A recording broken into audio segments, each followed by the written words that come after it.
Hey guys, this is Roman Gennaro, host of the Empire Sports Talk podcast, and we are back with some more Empire Sports Talk Power Rankings. This one's a little different.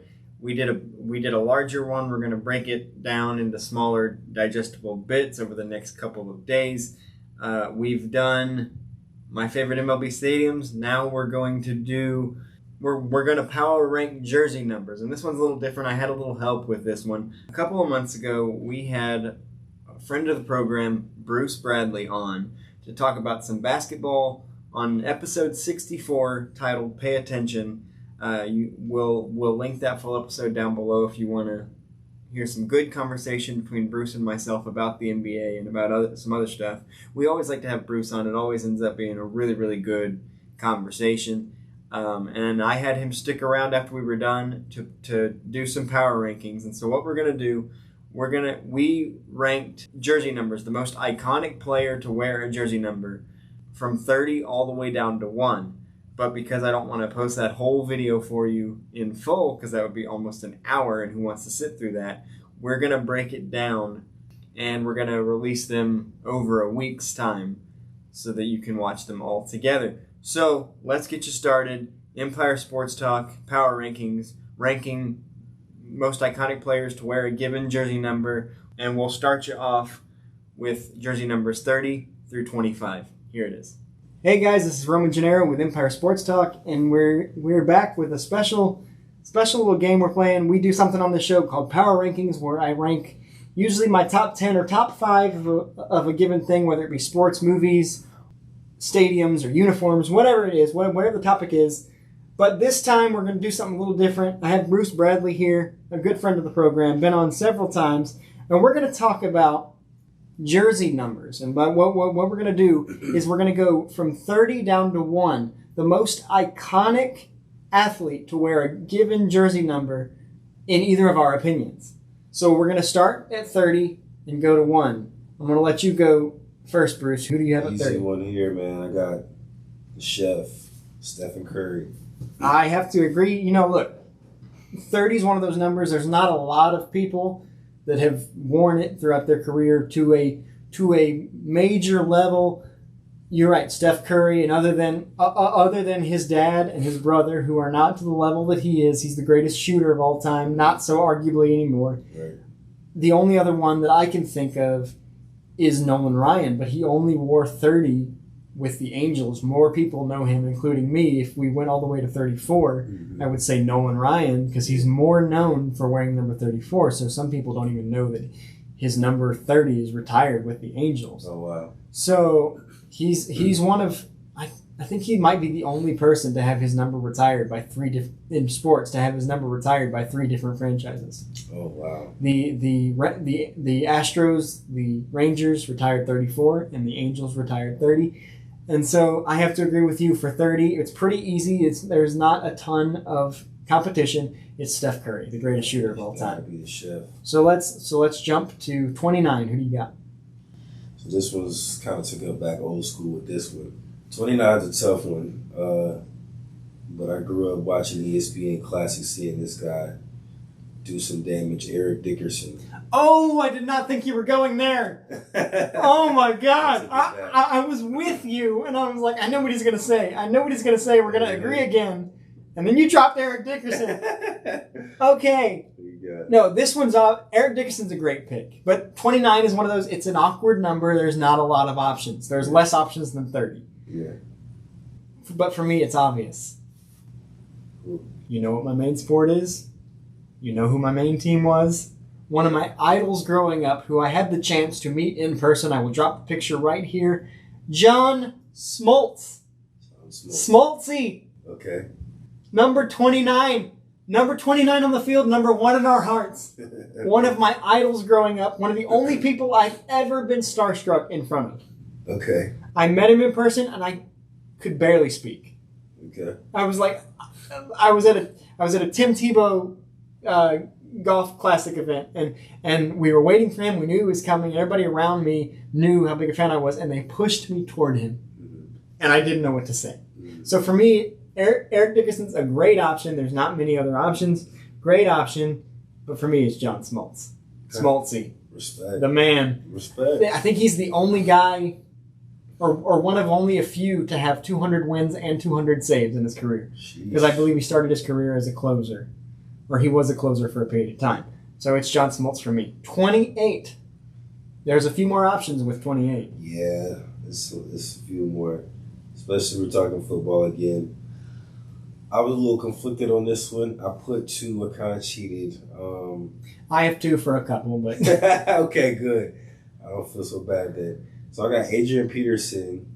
Ooh, all time? Or Marshall Faulk. Okay. I'm with you. So yeah. Because, like, I love, and I know, I was kind of leaning more towards, like, me, like, you know, as far as, like, valuable players in my life. Watching iconic, iconic. But you're automatically going to be influenced by what you saw, right? Right. So that kind of plays up. But if we're talking all time, Marshall Faulk definitely kind of holds it more. And I'm with you, Marshall Faulk. You got Marshall? Absolutely, greatest show on turf.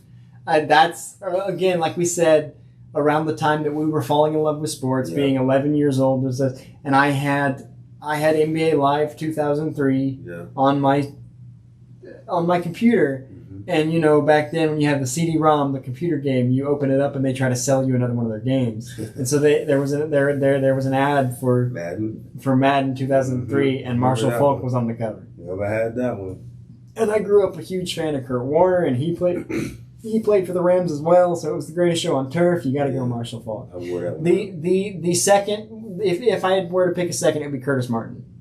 Because that was a running back that I also. He was bad. It's basically which running back are you picking? Right? Yeah, it's basically which running back are you picking? Yeah, which running back? Yeah. In his 20s. Yeah. All right, we're moving on to 27. 27. You probably. It's clear cut to me. But let's see. I got Mike Trout. Oh yeah, And that's kind of the cool thing about picking a number that not a lot of people have. Like I know that when LeBron was coming into the league, his agent wanted him to wear 9 because nobody else had, and he didn't want to. Yeah. So now, see, a lot of people would have been like, "Oh, you're compared to Mike, and Mike wore 9 with Team USA." Right. So you know, it is what it is. Okay, this one was tough. This next one, 26. Now, this isn't like legendary. But I was like, okay, in my sports viewing, like most standout athlete, another running back. It actually was 2. It was between Saquon Barkley and Le'Veon Bell. That's surprising given, I mean, I guess you don't have a lot of options like you said. Yeah. But that's surprising. Me, I went a little bit off the beaten path. I don't even know if you're going to remember who this is, but they won a title for Tampa. They're one of the best players in franchise history. Martin St. Louis, the Tampa Bay Lightning, 04-05 champions. Okay. Him and Vincent LeCavalier leading the Tampa Bay Lightning to their first Stanley Cup victory. And that was when I was first like, oh, what's this hockey thing? NHL, okay. And like we said, 26 doesn't give you a lot of options. 26 so we move on to one that gives you a lot of options. 25. And I'll kick this one off. Go ahead. 25 is tough. I grew up idolizing this player, but that's before I knew certain things about this player. Mm-hmm.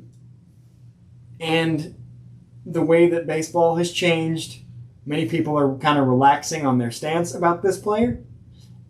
And I just have to go with him. He's one of the greatest hitters of all time, regardless of what he did. Yeah, I know it is. You got to go Barry Bonds. Barry Bonds. Same. I was a massive... When I was little, I was always a Braves fan, but I was a huge... When I was discovering baseball, I was a huge Giants fan because they had been in the World Series like the first time I really, really watched it. Mm-hmm. To this day, the Giants uniforms are one of my favorites. Mm-hmm. Classic, clean, so many things. I gotta go, all things considered, Barry Bonds. He's a career 300 hitter, which, as we're talking about in that Ted Williams quote, is really good. Yeah. It's Barry Bonds. Yeah. That's what I got. I mean, like, same way you said, legendary hitter. I mean, even though, obviously, further down the line, you kind of saw other things that played into that. You still kind of got to give it to him. It was still like records broken, during his time, and it was still a very significant accomplishment. I remember where I was when he hit 756. Mm-hmm. I remember being very upset when they lost the World Series to the Angels last time that team was good. Yeah. And I still have a soft spot for the Giants in my heart to this day. Yeah, for that. Because of falling in love with Barry Bonds and the Giants, regardless of what came later and what I came to know later in my life. All right, so that was Bruce Bradley and myself breaking down our iconic jersey number picks for jersey numbers 30 through 25. Stay tuned for tomorrow's video where we continue and we break down jersey numbers 24 through 19. And you might already know who I picked for 24 if you can see the jersey that's right behind me. Anyway, stay tuned for the next video to see who our next set of jersey numbers are. And this is Roman Gennaro, host of Empire Sports Talk, and we will see you on the next video.